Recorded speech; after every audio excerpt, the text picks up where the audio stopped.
Un saludo cordial.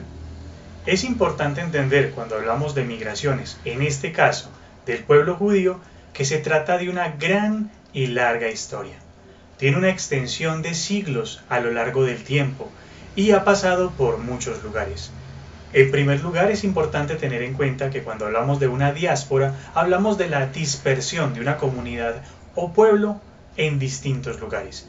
Y cuando hablamos de migraciones, hablamos de unos traslados a distintos entornos y con distintas características.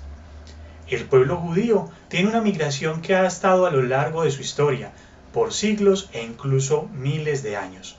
Podemos tener en cuenta las menciones que se hacen en algunas escrituras del siglo VIII antes de Cristo.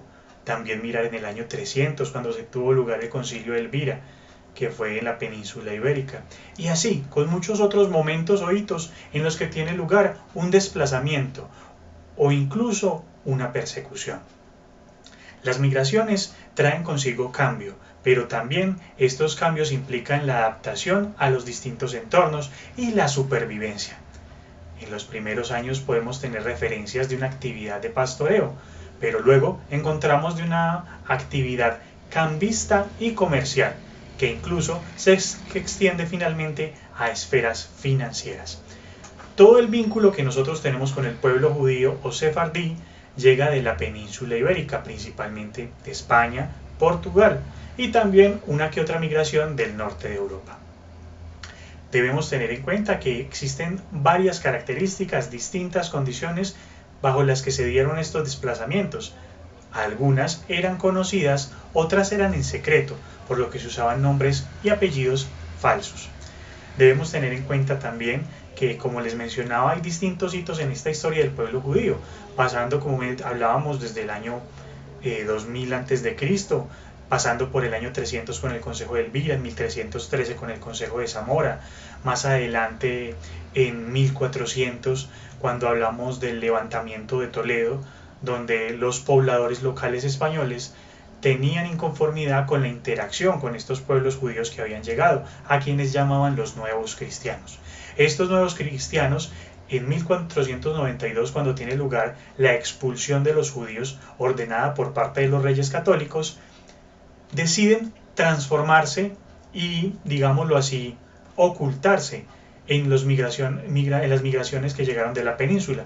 Por eso encontramos lo que se denomina judíos conversos, criptojudíos, sefarditas e incluso que de una forma peyorativa se les llamaba marranos, porque se escondían entre las poblaciones y los identificaban porque no consumían cerdo y fingían de cierta manera tener unas prácticas que no eran las suyas. También es bueno hacer otra claridad, entender que no todos los pobladores de Antioquia y no todos los pobladores de Colombia pertenecen al pueblo judío.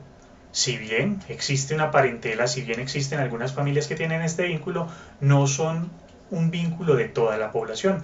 Esto lo podemos verificar en fuentes históricas, como es el caso de los estudios, digámoslo, genealógicos de don Gabriel Arango Mejía, también con las investigaciones de don Emilio Robledo, pero también abordándolo desde la ciencia, abordándolo desde la genética, con publicaciones recientes del doctor Gabriel Bedoya Berrío.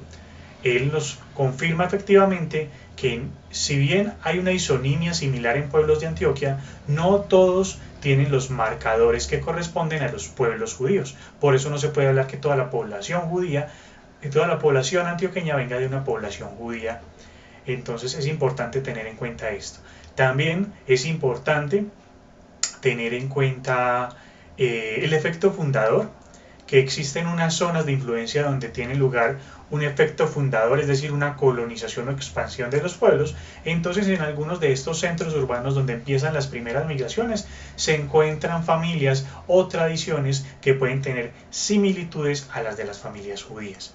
Debemos hacer claridad en este punto de que si bien hay una herencia semita, también debemos recordar que hay un sincretismo y unas tradiciones adquiridas por parte de nuestras creencias cristianas, la tradición católica que ha llegado con la iglesia y sus celebraciones. Entonces de ahí que hayan términos tan similares, incluso nombres bíblicos, porque recordemos la importancia de la religión en las familias rurales y en las familias fundadoras de nuestros territorios. Entonces entendemos cómo se da una migración, cómo esta migración pasa de España a América, cómo llega hasta nuestra región y lo que esto implica, porque una migración implica adaptarse a unos nuevos contextos, tomar unas nuevas formas de vida y enfrentarse a condiciones que a veces son adversas para sobrevivir.